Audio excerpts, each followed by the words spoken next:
Hey everybody, welcome to A Regular Schmuck Talks About Geopolitics. All you need basically these days is a good internet connection and a somewhat functioning brain, and you can get to very cool places.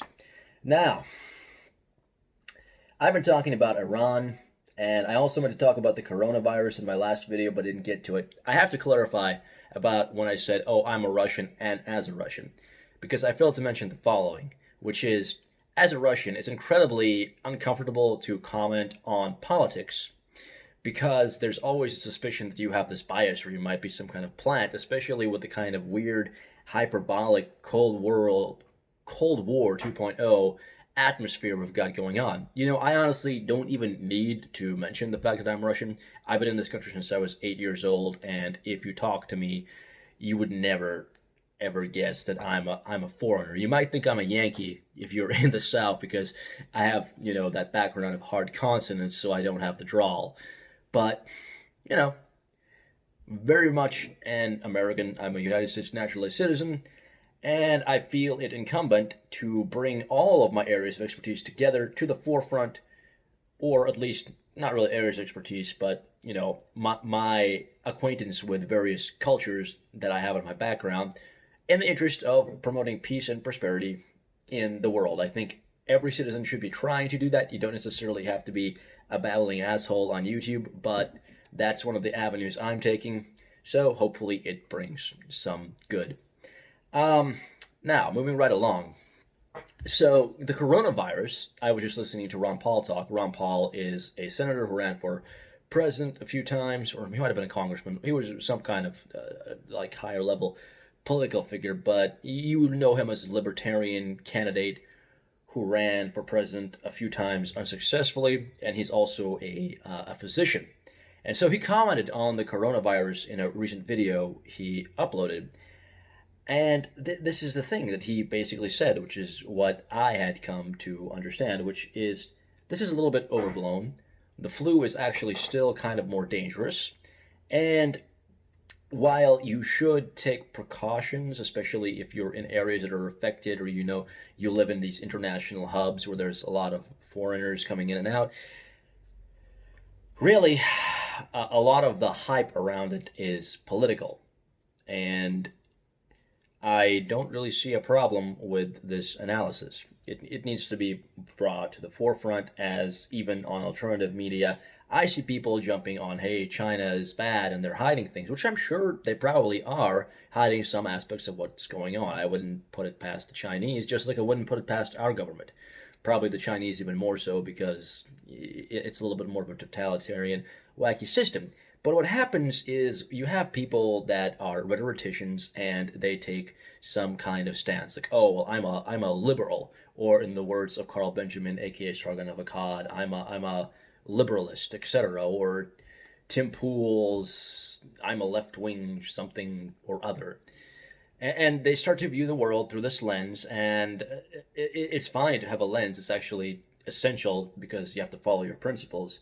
But what happens as you're covering things and you come across like an enemy of all of that, all of what you stand for, in essence, it can kind of skew your perceptions. And also there's a need to talk about, big happenings and tying world events into whatever particular narrative that you ascribe to.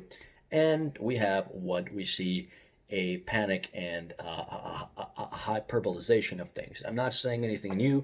I'm just saying I'm kind of bummed out that it's continuing to happen in supposedly the freer, more responsible, independently generated media. Now, so I don't know if everybody is familiar with a man by the name of David Stockman, but I'm going to read the blurb on who he is. He served as a Republican Congressman and Director of the Office of Management and Budget under President Ronald Reagan, later having a 20-year career on Wall Street. So, a man with some experience. This is who I'm citing. I'm not citing people in their late 20s who are, Iranian citizens who have a secularist agenda. these are the sorts of people that I think need to be cited rather than people that work in Washington think tanks, which a lot of the liberalist types are citing. And this man takes a very dim view of the assassination of Soleimani. Let's read some of what he had to say in a recent article he put out entitled The Donald's Assassination of General Soleimani, As Stupid as It Gets. I'm going to begin right here. The only reason these years of combat are described in the mainstream media as evidence of Iranian terrorism, propagated by its Quds Force, is that the neocons have declared it so. That is, by Washington's lights, Iran is not allowed to have a foreign policy, and its alliances with mainly Shiite co-religionists in Iraq, Syria, Lebanon, and Yemen are alleged per se to be schemes of aggression and terror, warranting any and all retaliations, including assassination of its highest officials. And I feel it's important to point out highest officials. This is not the assassination of some fringe, terrorist guy like al-Baghdadi. This is a general of a state, of a sovereign nation. It's a very, very weird, bad juju type of thing to do in terms of alienating the population of that sovereign nation and the nations associated with it, especially since, hey, there's a whole division between Sunni and Shia. Why are we picking sides, as it seems to be the case, because we're allied with Saudi Arabia and a lot of the people that we back are Sunni. Why are we having a dog in this fight? But let's continue. But that's just colossal nonsense and imperialistic arrogance. The Assad government in Syria, the largest political party in Lebanon, Hezbollah, the dominant population of northern Yemen, Houthis, and a significant portion of the Iraqi armed forces, represented by the Shiite militias, the PMF or Popular Mobilization Forces, are no less civilized and no more prone to sectarian violence than anybody else in this woebegone region. And the real head choppers of ISIS and its imitators and rivals have all been Sunni jihadist insurrectionists, and not Shiite-based governments and political parties. So why are we backing the crazy head choppers? Again, neither side are angels, but what are we doing? The truth is, America has no dog in this Shiite versus Sunni hunt, which has been going on for 1,300 years. 1,300 years. 1,300 years in the region. And when it comes to spillover of those benighted forces into Europe or America, recent history is absolutely clear. 100% of all Islamic terrorist incidents in the U.S. since they began in the 90s were perpetrated or inspired by Sunni jihadists, not the Shiites, not the Iranians, not Assad, not those sorts of folks.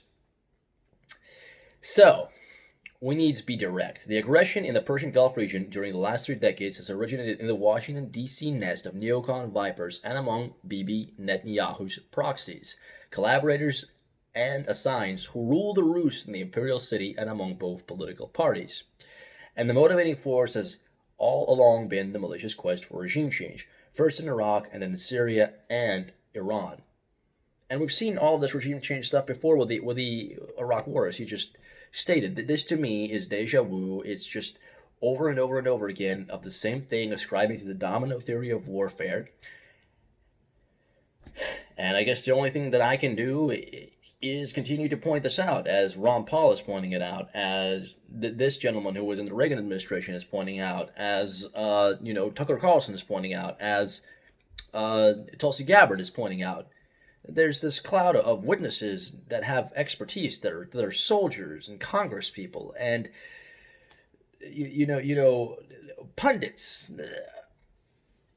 and yet we're all talking about, oh well, how is this viewed in the light of Trump derangement syndrome? And, it's like, was this a bad move by Trump, or is this a great move by Trump? Is this 4D chess? It's all this cult of personality nonsense. It just breaks back down into which side do you align on? Like complete partisan bickering. And it gets us nowhere because we're not paying attention to the details of what's going on, to the precedents of what's going on. We start saying, oh, Iran is weak. Iran is, yes, it doesn't matter if Iran is weak. We don't want to get drawn into another quagmire. And I really doubt that Iran is weak. And Iran also has a lot of allies. And the thing about it is, a lot of this is economics based. For instance, the reason I criticize NATO and all of these sorts of things is they're the enforcement arm of policies that are blocking trade. Supposedly, supposed to be bringing the world into unity through trade, but when Russia wants to trade with Germany, even though Germany wants to trade with Russia, that's a no-no. We have, German officials becoming very, very irked that the United States is blocking this very common sense, geographically deal between the Russians and the Germans to exchange gas for resources. It's just, again, unipolar versus multipolar world view. And again, I'm actually I lean on the side of America should probably try to take the upper hand, but there's the upper hand, and then you're trying to be the pimp daddy of the world. This is the commentary that I wanted to make briefly today, just to kind of elaborate on what I was saying in my last, slightly more meandering video. Thanks so much for listening. If you like what you heard, click the thumbs up. If you didn't, click the thumbs down and call me an asshole. I have a website called fractaljournal.com where I talk about stuff like this and write crazy stories, do all sorts of stuff. So go ahead and check it out. Again, fractaljournal.com. Thanks so much for listening, and cheers.